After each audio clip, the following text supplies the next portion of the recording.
Good morning, students. Today we are going to discuss about what is a grammar and what is a language. आज की class में हम ये चर्चा करेंगे कि भाषा क्या होती है और व्याकरण क्या होती है। देखो, व्याकरण हिंदी में जो व्याकरण शब्द होता है उसको इंग्लिश में हम ग्रामर बोलते हैं। क्या बोलते हैं? ग्रामर। व्याकरण को क्या बोलते हैं? ग्रामर। और भाषा जो होती है उसको बोलते हैं language. Now we are going to teach, now we are going to learn about a language, English. आज हम अंग्रेजी भाषा के बारे में पढ़ने जा रहे हैं। चाहे हिंदी भाषा पढ़ें, अंग्रेजी भाषा पढ़ें, संस्कृत पढ़ें, तो हमें उस भाषा के बारे में बेसिक जानकारी जो होती है, मूलभूत जानकारी जो होती है, वो होनी आवश्यक होती है। भाषा बनती कैसे है, भाषा होती क्या है, व्याकरण क्या होती है, इनको कैसे पढ़ते हैं, कैसे बनाते हैं, ये सब चीज़ें हमें क्लियर होनी चाहिए। एग्जैक्टली जब तक हम ये चीज़ें सीख नहीं जाते तब तक हम आगे नहीं बढ़ते। ये हमारी फर्स्ट स्टेज है जहाँ से हम किसी भाषा को एक्वायर करते हैं, जहाँ से हम किसी भाषा को पढ़ना स्टार्ट करते हैं, जहाँ से हम किसी भाषा को सीखना स्टार्ट करते हैं। माय डियर स्टूडेंट्स, तो सबसे पहले हम थोड़ा थोड़ा हिंदी में इसको जानेंगे। जैसे जैसे आगे बढ़ेंगे मैं आपको इंग्लिश टू इंग्लिश भी बताऊँगा। तो सबसे पहले हम बात करते हैं, भाषा को कहते हैं लैंग्वेज। क्या कहते हैं? भाषा को कहते हैं लैंग्वेज। Spelling LANGUAGE, language. इसकी क्या परिभाषा बनती है, इसकी क्या परिभाषाएं बनती है और ये परिभाषाएं आप कैसे याद कर सकते हैं? तो मैं जो कुछ भी बोल रहा हूँ अपने मुंह से, जो शब्द आप सुन रहे हैं और उनसे आप समझ पा रहे हैं कि मैं आपसे क्या कहना चाह रहा हूँ। मैं एक तो बोल रहा हूँ और साथ ही साथ बोर्ड पे लिख भी रहा हूँ। तो ये लिखना और बोलना की जो कला होती है, ये क्या कहलाती है? ये लिखने की और बोलने की जो कला होती है, what can I do say and write here, which is known as language.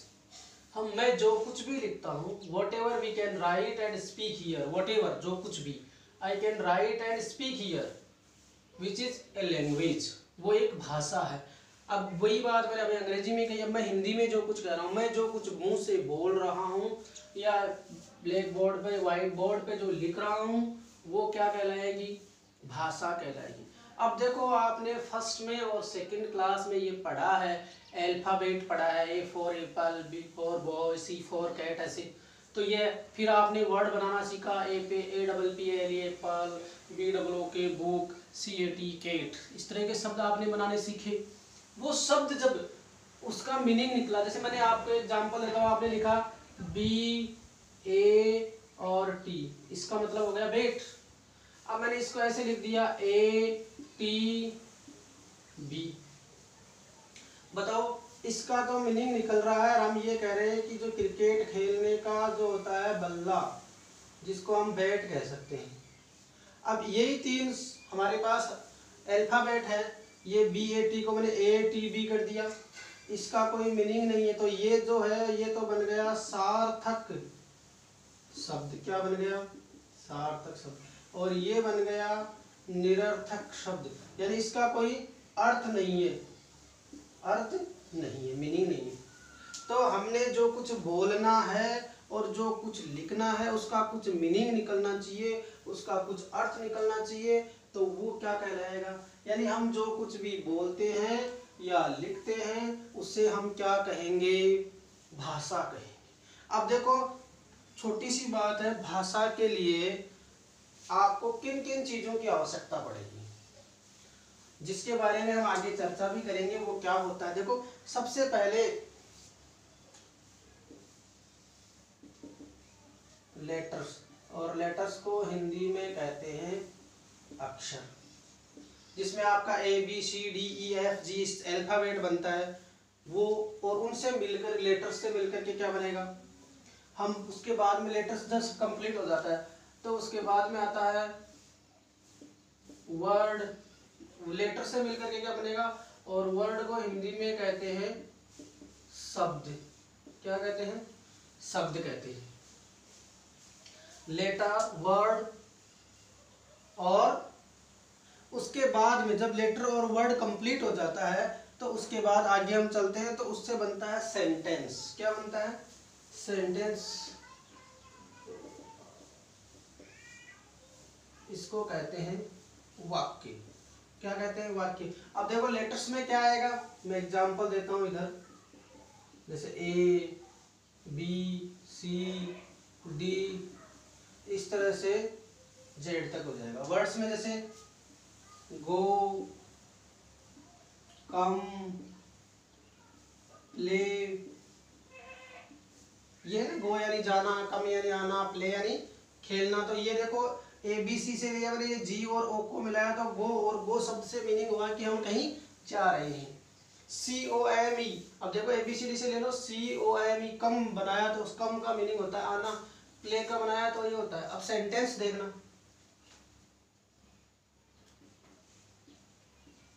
Rahul is a boy, Rahul एक लड़का है। तो देखो सबसे पहले हमारे पास लेटर्स आए, फिर लेटर से हमने क्या बनाए, शब्द बनाए, और शब्द से हमने क्या बनाए, वाक्य, और इन वाक्यों से क्या बनेगी, भाषा बनेगी, लैंग्वेज बनेगी। अब आपके ये बात क्लियर हो गई कि लैंग्वेज और ग्रामर क्या होती है।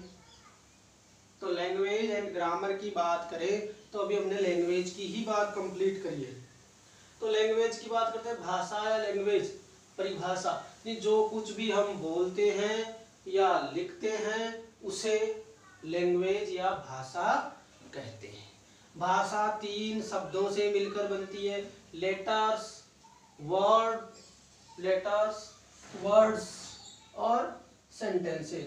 उसमें शब्द भी हो सकते हैं, वर्ड्स भी हो सकते हैं, सेंटेंस भी हो सकते हैं, या सेंटेंस को तो हम एक सेंटेंस भी कह सकते हैं। तो लेटर्स, वर्ड्स और सेंटेंस शब्दों, अक्षरों से, शब्दों से या वाक्य से मिलकर के या वाक्यों से मिलकर के बनती है। अच्छा, उसके बाद A B C D, go, come, play, etc, and Rahul is a boy, ये बात क्लियर हो गई। इन 3 शब्दों से मिलकर के कोई लैंग्वेज की परिभाषा है वो कंप्लीट हो गई। बताइए भाषा की परिभाषा में यदि किसी को कोई समस्या हो तो आप मुझे डाउट्स में लिख करके बताइए। अब हम बात करते हैं व्याकरण की परिभाषा। व्याकरण को अंग्रेजी में कहते हैं ग्रामर, और इसकी परिभाषा की बात करते हैं। परिभाषा, कोई भी चीज जो है, चाहे वो परिभाषा कैसे बनती है, वो जिस तरह का काम करती है उस काम के अनुसार ही उसकी परिभाषा है वो बनती है। जैसा काम करेंगे उसके अनुसार ही उसकी परिभाषाएं बनाई जाती है। जैसे व्याकरण क्या काम करती है, भाषा को शुद्ध बोलना, शुद्ध पढ़ना और शुद्ध लिखना हमें सिखाएगी। तो शुद्ध बोलना, पढ़ना, लिखना ये हम कब सीखेंगे, ये हम तब सीखेंगे जब बहुत अच्छे से हमें व्याकरण के नियमों की जानकारी हो। तो हम कुल मिलाकर के ये कह सकते हैं कि व्याकरण वह कला होती है, व्याकरण क्या होती है, वह कला होती है जो हमें शुद्ध बोलना, पढ़ना और लिखना सिखाती है। अर्थात हम कह सकते हैं व्याकरण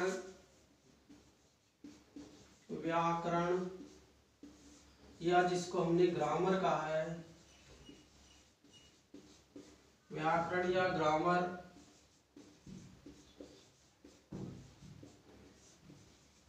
वह कला है जो हमें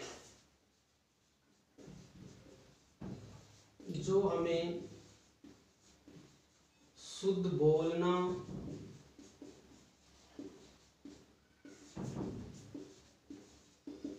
पढ़ना व लिखना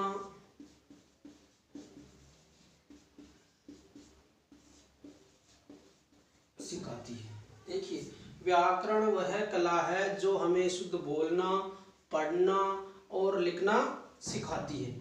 तो पहले तो हम लैंग्वेज की बात कर रहे थे, तो लैंग्वेज में ये जो चीजें थी जो शुद्ध बोलना, पढ़ना और लिखना सिखाती है वो हमें क्या कहलाती है, व्याकरण कहलाती है। और इस व्याकरण के बारे में और अब जानना है हमें कि व्याकरण कैसे बनती है, क्या होती है, इसमें क्या क्या चीजें होती है। तो अभी हमने 3 चीजों के बारे में चर्चाएं करी थी। एक लेटर, एक वर्ड और एक सेंटेंस। तो लेटर क्या होता है, वर्ड क्या होता है, सेंटेंस क्या होता है। तो लेटर के एग्जांपल में हमने ये देखा ABCD, वर्ड्स में गो कम प्ले, एंड सेंटेंस में क्या देखा राहुल इज ए बॉय। तो ये लैंग्वेज है। और अब ये जो लैंग्वेज जो बनती है उसको सही तरीके से बोलना, पढ़ना और लिखना। अब बोलना, पढ़ना, लिखना कैसे आएगा हम लोगों को, जब हमें ग्रामर के नियम्स आएंगे, इसके रूल्स आएंगे कि शब्द कैसे बनेगा, इसके लेटर्स कौन कौन से इसमें आएंगे। तो जैसे आपने हिंदी पढ़ा है कि हिंदी में आपके अल्फ़ाबेट में जैसे क ख घ इस तरीके से 44 वर्ड्स होते हैं। कितने वर्ड्स होते हैं, 44, यानी 44 शब्द होते हैं, जिसमें स्वर और व्यंजन में आपने बांट रखा है। वैसे अब इंग्लिश में भी हम बात करेंगे। तो ये जो तीनों शब्द हैं, अब ग्रामर को आगे पढ़ने के लिए ग्रामर के हमने कितने भेद बना रखे हैं आपके लिए। अब देखो, सबसे पहले ग्रामर जो शब्द है इसको याद करने का तरीका क्या, कि ग्रामर की स्पेलिंग में GRAMMAR आता है, और बहुत सारे विद्यार्थी इसकी स्पेलिंग क्या कर देते हैं, GRAMMER, जो कि गलत होती है। ये जो है ये क्या है, गलत होती है। अब इसको याद करने का तरीका कैसे करें, इसको सबसे पहले मैं आपको याद करने का तरीका बता देता हूँ कि जिंदगी में ग्रामर की स्पेलिंग आपकी कभी गलत है, इसको उल्टा करो। देखना, एक समझा देता हूँ, उसके बाद लिख लेना।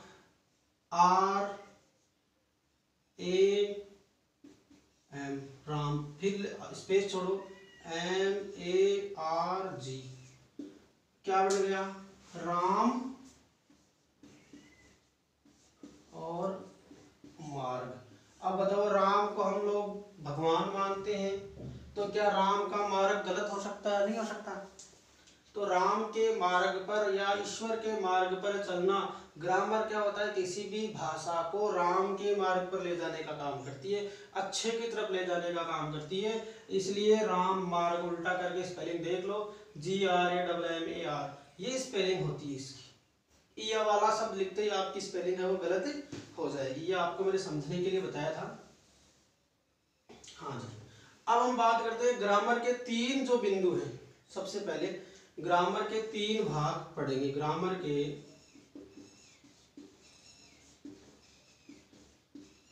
3 भाग होते हैं।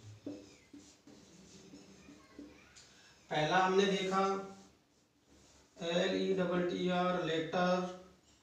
दूसरा हमने देखा WORD, वर्ड। और तीसरा हमने देखा सेंटेंस। अब देखो, ये ऊपर हमने दे रखा है, इसका हिंदी अर्थ भी दे रखा, लेटर यानी अक्षर, वर्ड यानी शब्द, और सेंटेंस यानी वाक्य। लेटर यानी क्या होता है, अक्षर। लेटर का मीनिंग क्या हो जाएगा, अक्षर। वर्ड का मीनिंग क्या हो जाएगा, शब्द। और सेंटेंस का मीनिंग क्या हो जाएगा, वाक्य। ये बात क्लियर हो गई। इतनी बात यदि क्लियर हो गई तो इसमें से हम आगे बढ़े। लेटर, वर्ड एंड सेंटेंस, ये ग्रामर के 3 भाग होते हैं। कितने भाग होते हैं, 3 भाग होते हैं। अब हम सबसे पहले हम बात कर लेते हैं लेटर की। किसकी बात करेंगे, लेटर, LETTER, लेटर। लेटर यानी होता है अक्षर। अक्षर क्या होता है, आपको ये देखना है कि अक्षर जो है वो क्या होता है। तो अक्षर की बात करें तो हम लिखेंगे अंग्रेजी वर्णमाला में, अंग्रेजी वर्णमाला में 26 अक्षर होते हैं। अंग्रेजी वर्णमाला में 26 अक्षर होते हैं। या अंग्रेजी जो अल्फाबेट होता है उसके अंदर 26 लेटर्स होते हैं। कितने होते हैं, 26 लेटर्स। इंग्लिश अल्फाबेट में या अंग्रेजी वर्णमाला में 26 लेटर्स होते हैं। कितने होते हैं, 26, जिसको आप ABCD से समझ सकते हैं, A से Z तक। अल्फाबेट तो आपने पढ़ाई होगा ना, ABCDEFGHIJKLMNOPQRSTUVWXYZ। इस तरीके से इंग्लिश अंग्रेजी वर्णमाला में या इंग्लिश अल्फाबेट में 26 लेटर होते हैं। एक बार दोबारा देख लीजिए, भाषा की परिभाषा, जो कुछ भी हम बोलते हैं लिखते हैं उसे हम लैंग्वेज या भाषा कहेंगे। लेटर्स ये 3 चीज़ों से मिलकर के बनी होती है, लेटर्स, वर्ड्स एंड सेंटेंसेस। ये जो भाषा है वो कितने शब्दों से मिलकर के बनी होती है? 3 चीज़ों से, लेटर से, वर्ड से, सेंटेंस से। ये ABC सेंटेंस हो गया, गो कम ये वर्ड हो गया, राहुल इज बॉय सेंटेंस हो गया। व्याकरण क्या होती है? व्याकरण वह कला होती है जो हमें शुद्ध बोलना, पढ़ना और लिखना सिखाती है। व्याकरण के 3 भाग होते हैं, लेटर होता है, वर्ड होता है, सेंटेंस होता है। और अंग्रेजी वर्णमाला में 26 लेटर होते हैं। अब कल हम लेटर्स के बारे में चर्चा करेंगे। आप लोग इतना ढंग से पढ़ लीजिएगा। Thank you very much.